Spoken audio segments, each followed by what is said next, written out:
anak kecil yang memeluk bom, atau monyet ya kan yang pakai jas bertuliskan "Laugh now, but one day we'll be in charge." Nah loh.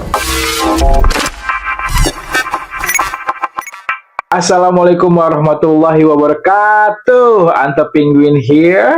Terima kasih sudah menonton channel ini, and let's start the story. Banksy, hantunya dunia seni. Ini guys adalah seniman yang paling misterius, paling nyinyir dia terhadap dunia modern, tapi juga paling dicintai oleh orang-orang yang bosan sama kemunafikan dunia seni guys. Dan karyanya, harganya jutaan dolar. Tapi orang nggak pernah tahu yang mana orangnya serius guys. Karena emang orangnya semysterius itu. Bukan karena dia Batman, bukan. Tapi karena emang orang nggak ada yang tahu wajahnya dia kayak gimana. Yaps, dia adalah Banksy. Bacanya gimana ya? Banksy, gitulah. B-A-N-K-S-Y. Nah, itu dia. Ironisnya, seniman ini tuh dibenci para kapitalisme ya. Tapi lukisannya laku keras di rumah lelang guys. Sebuah paradoks yang kayaknya itu cuma bisa dilakukan sama orang yang jenius dan juga sarkastik di waktu bersamaan ya. Dan karya-karyanya nih, wah, kalian pasti semua udah pernah ngeliat ya, seperti Girl with Balloon ya kan, yang sempat shredded sendiri pas dililang ya. Kayak lukisannya tuh punya kesadaran dan bilang, jangan jual gue dong, gue kan bukan investasi. Gila, nyinyir banget parah ya. Ada lagi nih, There is Always Hope. Itu tuh yang paling terkenal juga ya. Jadi simbol perlawanan anak muda seluruh dunia ya. Dan tentunya grafitinya di tembok-tembok penuh pesan ya. Mulai dari anti perang, terus kritik politik, sampai nyinyir sindiran buat sistem pendidikan dan juga media. Oke, let's go. Kita mulai aja ya tentang seniman yang paling misterius ini. Inilah Banksy. Awal kehidupan dan misteri identitas. Nah, kita mundur sedikit ke belakang guys. Siapa sih sebenarnya Banksy ini? Nah, dia itu masalahnya gak ada yang tahu. Bahkan di Wikipedia pun gak ada yang tahu dia siapa. Dia tuh kayak tokoh film detektif gitu yang muncul di malam hari, terus ninggalin karyanya di dinding kota, kemudian hilang sebelum polisi datang. Ada yang bilang dia tuh aslinya Robin Cunningham, seniman dari Bristol, Inggris. Tapi teori lain bilang Banksy itu bisa jadi bukan satu orang, melainkan kolektif seniman yang kerjaannya bareng gitu. Sampai sekarang nggak ada yang tahu juga sih, nggak ada konfirmasi resminya gitu maksudnya ya. Dan kayaknya Banksy juga menikmati misteri itu guys, karena kalau kata Banksy ya, anonimitas itu bikin gue bisa ngomong apaan aja, bebas tanpa takut diadili. Setuju sih?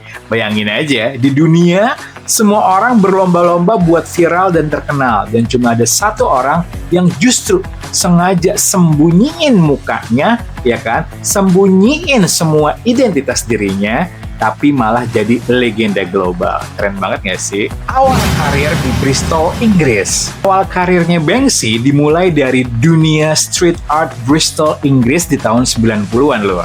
Waktu itu, graffiti itu masih dianggap sebagai vandalisme gitu kan, dan bukan karya seni. Tapi, ya Banksy melihat tembok seluruh kota sebagai kanvas terbesarnya yang pernah dia kerjakan. Dia mulai pertama pakai stensil ya kan, teknik cetak bayangan gitu kan yang cepat dan efisien biar dia bisa kabur sebelum ketangkap polisi. Karena ya mau gimana lagi ya, kalau ketahuan nyemprot tembok-tembok di Inggris bisa kena denda cuy. Terus belum lagi masuk penjaranya cuy. Amit-amit. Karyanya Banksy waktu itu tuh mulai dikenal karena bukan cuma keren secara visual aja ya, tapi juga karena ngena banget pesannya itu secara makna terhadap orang-orang Inggris saat itu. Ada anak kecil yang memeluk bom, atau monyet ya kan yang pakai jas bertuliskan "Laugh now, but one day we'll be in charge." Nah loh, dalam banget. Lucu, sarkastik, tapi juga bikin kita mikir keras tentang siapa sih sebenarnya yang berkuasa. Naik daun dan karya legendaris. Tahun 2000-an lur, nama Banksy itu mulai meledak. Dia bukan cuma seniman jalan biasa, tapi dia juga sudah mulai menjadi ikon budaya pop dunia. Dunia loh lur, gokil sih ya. Dan salah satu momen yang paling terkenal adalah di tahun 2005 ya. Si Banksy itu menyusup ke Museum Louvre dan pasang lukisannya sendiri di dinding di antara karya-karya klasik seniman-seniman dunia lainnya. Dan karya itu bertahan beberapa jam lah ya sebelum staf sadar kalau ini siapa nih yang nempelin lukisan baru ini nih, gitu kan. Kemudian di tahun 2015, dia bikin proyek yang namanya Dismaland, taman hiburan anti-Disney yang penuh karya satir dan juga gelap. Bayangin aja, Disneyland yang kita tahu itu kan apa ya, keren, lucu, gemes gitu kan. Nah ini Disneylandnya versinya Banksy adalah Dismaland. Ini semua karakternya depresi. Dan princess-princessnya alias putri-putrinya itu kelelahan banget cuy. Karena menghadapi realitas sosial yang ada. Lucu sih, tapi memang nyesek. Tapi ya, that's the world. Memang begitu adanya, ya nggak sih? Dan tentu saja nih, yang paling viral adalah Girl with Balloon di tahun 2018. Tiba-tiba terpotong sendiri ya, begitu dilelang seharga 1,4 juta US dollar.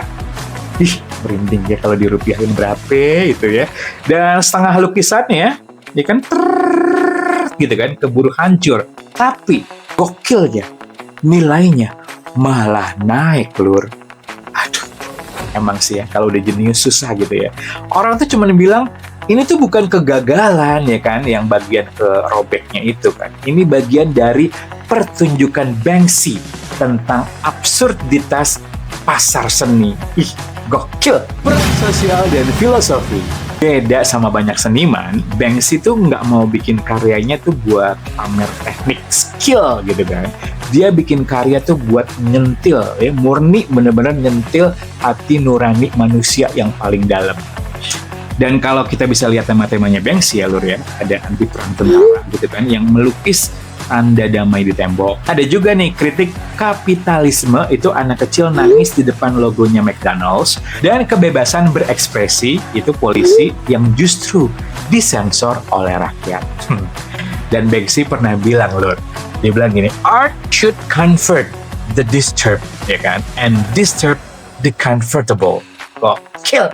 Ih, keren banget ya.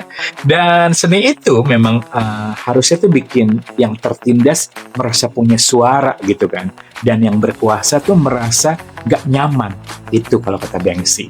Kata-kata itu kayak tamparan halus buat dunia modern yang penuh dengan kemunafikan, ya gak sih? Termasuk kita nih yang sering lebih peduli sama like dan view daripada maknanya. Asik gak tuh? Kontroversi dan misteri modern. Tentu aja ya lur ya, nggak semua orang suka Banksy. Nggak semua ya. Banyak orang yang bilang dia tuh cuma hipster sok kritis gitu kan. Ada juga yang nuduh dia kalau dia tuh munafik ya, karena menjual karya mahal sambil nyindir kapitalisme. Tapi mungkin justru disitulah pesonanya Banksy ya. Dan dia tahu dunia ini tuh paradoks lur. Dan dia memilih untuk main di tengah-tengahnya sambil terus ngacak ke penonton. Lihat, bahkan kalian juga beli kan karya gue? Dalam banget, dalam.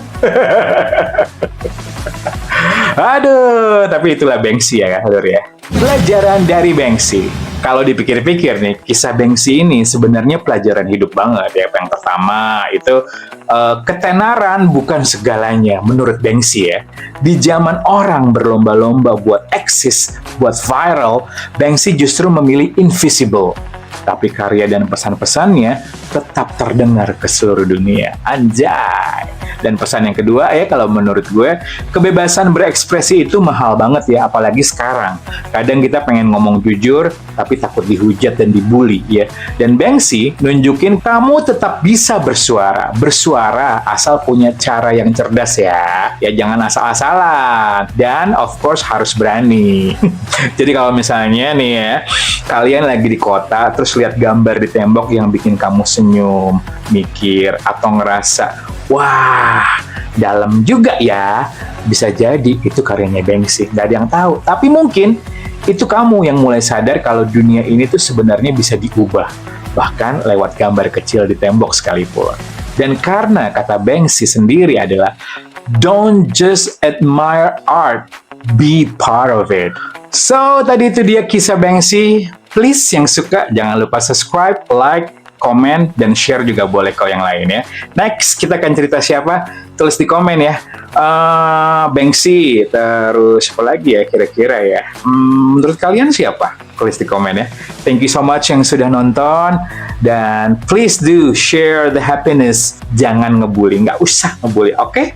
Anto Penguin pamit. Thank you so much. Wassalamualaikum warahmatullahi wabarakatuh. Bye-bye.